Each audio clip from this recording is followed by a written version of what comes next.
Hi guys, my name is Charlotte and today I'm going to be showing you a few different things that you can do with inks as part of the Revent UCA exhibition. I love inks for their vibrant colours and prefer them to watercolour paints, and today I'm going to be using Winsor and Newton drawing sketch paper at 220 GSM. The higher the GSM the better, especially when doing heavy washes of ink, as it means the paper is less likely to crinkle. And I'm also going to be using Winsor and Newton inks.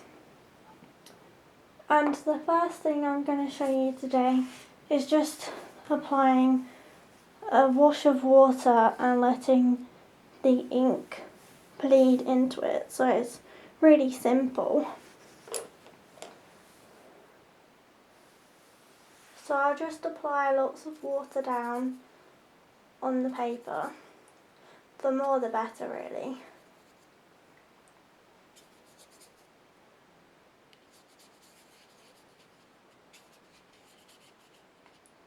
And again, I'm going to use Winsor and Newton black ink. It's up to you how you add the ink. You can either add it in drops or put it through with lines. I love the feathered texture that it makes. You can also push the ink into certain areas, or just let it do what it wants. And I always dry my brush on a paper towel, just especially when using other colours, so that it doesn't contaminate. So there we go. Then we'll leave that to dry. The next thing I'm going to show you guys is using a lollipop stick and drawing with it with ink. So I've basically just sharpened it into a point, but you don't have to use this. You could use anything with a pointed edge or even a dip pen. So we just dip it into the ink. We don't really need water for this. And you just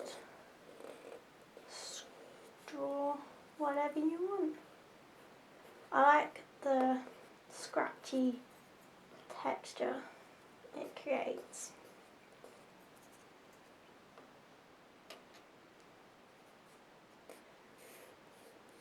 What I like about this process as well is that it helps to loosen up your drawings. I tend to like drawing quite refined shapes and pictures, so this really helps me to just be free and expressive. And the more ink you put on, the thicker the marks it makes, whereas you can see here where it's drier, the marks are a lot fainter.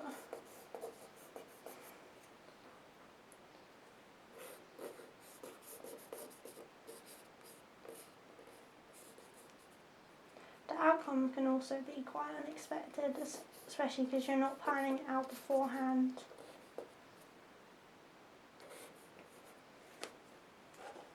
Okay, we'll leave that one to dry. And again, I just wash the lollipop stick in water just to get rid of the ink. The next thing I'm going to show you guys is using table salt. I just use a normal table salt. Doesn't really matter what one, any salt does the job really.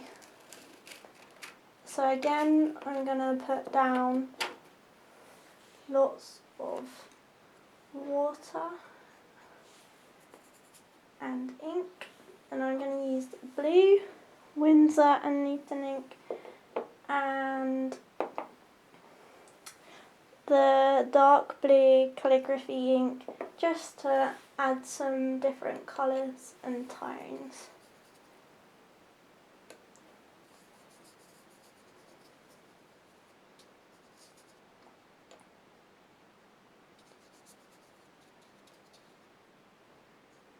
And if you add more water, it creates a lighter colour, creating more variation.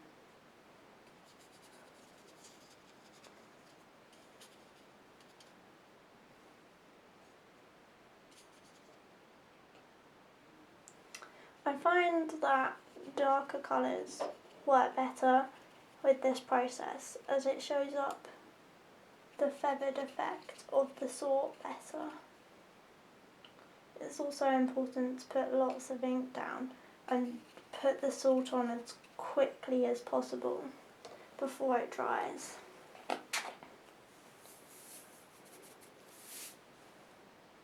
So I'm just going to take a pinch of salt and sprinkle it onto the wet ink.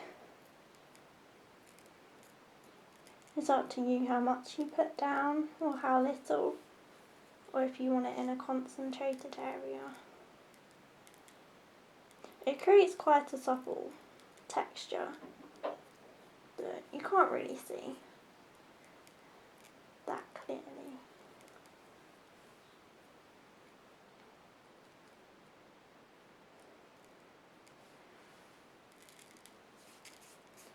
Now we'll leave that to dry.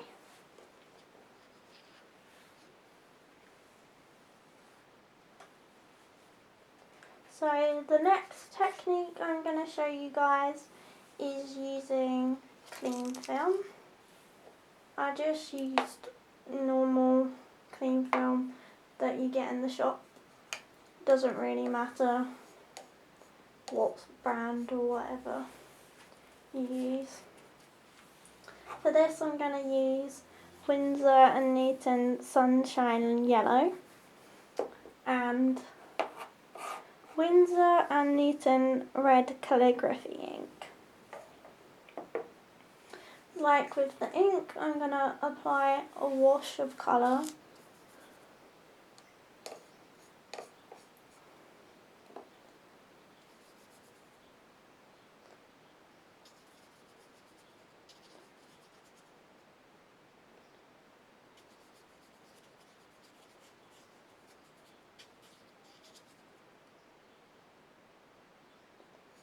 Again, rinsing my brush and wiping it on the paper towel before using a different colour to prevent cross-contamination. Adding a bit more water to allow the ink to bleed together. I really like the vibrancy of the calligraphy inks.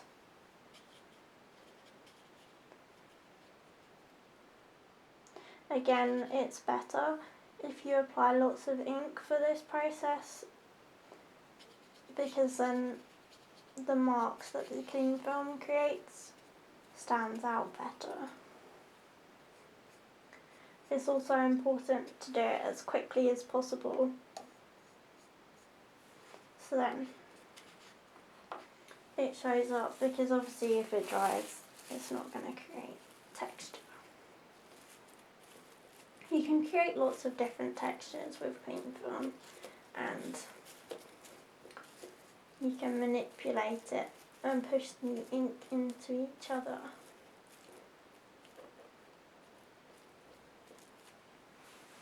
So then we leave that to dry.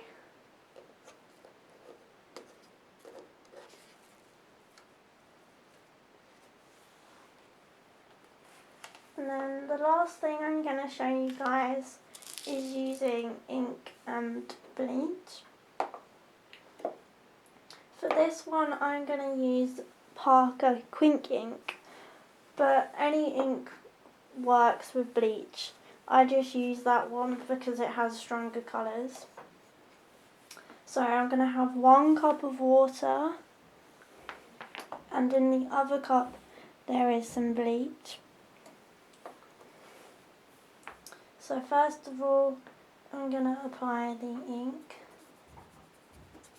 It doesn't really matter where you put it at all.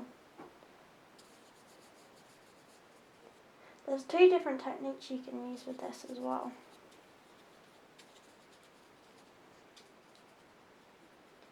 It's very important that you rinse your brush before using the bleach to prevent cross-contamination between the water and the bleach. For this I'm going to use a smaller paintbrush. Instead of a size 8, I'm going to use a size 1. And I'm just going to dip it into the bleach.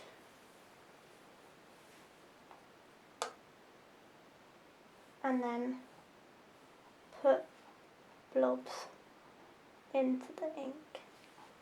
As you can see, it creates a feathered effect, distorting the colour of the ink.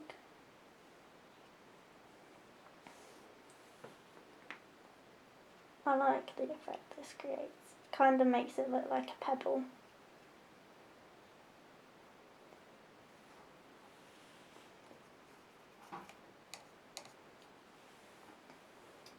And I'll show you one other thing that you can do with bleach and ink. So just apply a wash of ink. Bleach tends to work better with darker colours as well, because it shows up and there's greater contrast. And with the Parker inks, it tends to distort the colour greater than it does with normal inks.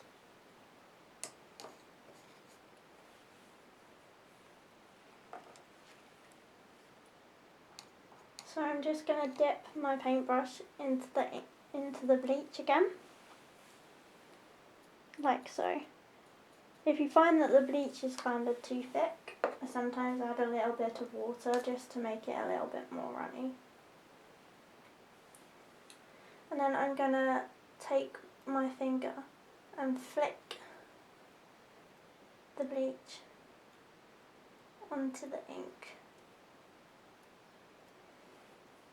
And it creates a starry effect that is kind of like a galaxy.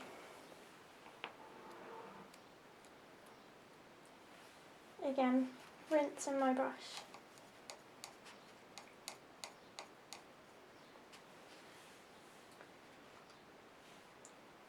So now we're going to go back to the salt and clean film pieces. So as you can see, it hasn't quite dried yet, but you can see the rippled texture that the salt has created in the ink. And this is one I made earlier. So all you do when it's dry is brush off the ink to reveal the feathered textures. And as you can see where the salt was before and where it's created these feathered textures, creating a rippling effect. The clean film one at the moment isn't quite dry yet either, so I need to leave it for a bit longer for the marks to be created. And similarly to the salt, once the ink is dry, you just peel away the clean film to reveal the rippled textures. As you can see, it's created really strong lines and textures.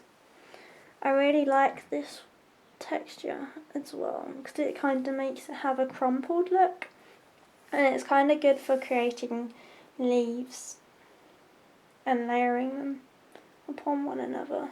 And you can manipulate the clean film so that it creates different shapes and sizes and lines.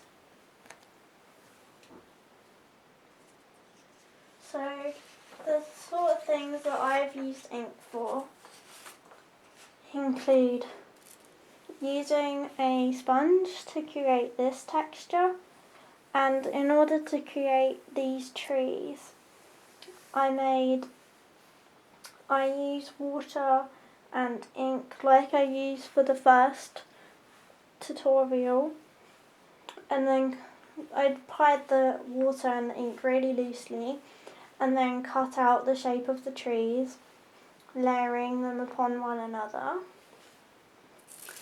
And for this piece I used the ink and bleach technique with some of the sort, and this one was the Quink ink, Parker black ink, and I just applied water.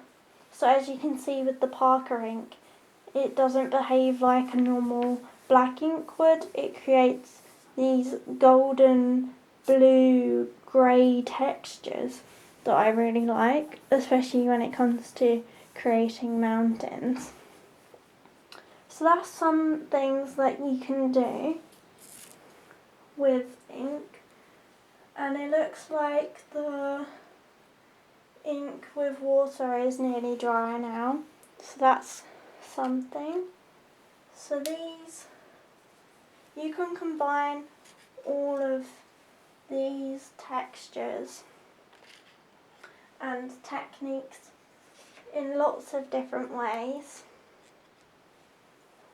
to create your own pieces of work, and I feel like all of these are really interesting ways of working that are also really easy, and it's loose and expressive, which allows you to be more playful with your work or just have a little bit of fun. And if you want to check out more of my artwork, you can follow me on Instagram at 10cbirch. Thank you guys. I hope that was really helpful, and I hope that your artwork and creations go well in the future.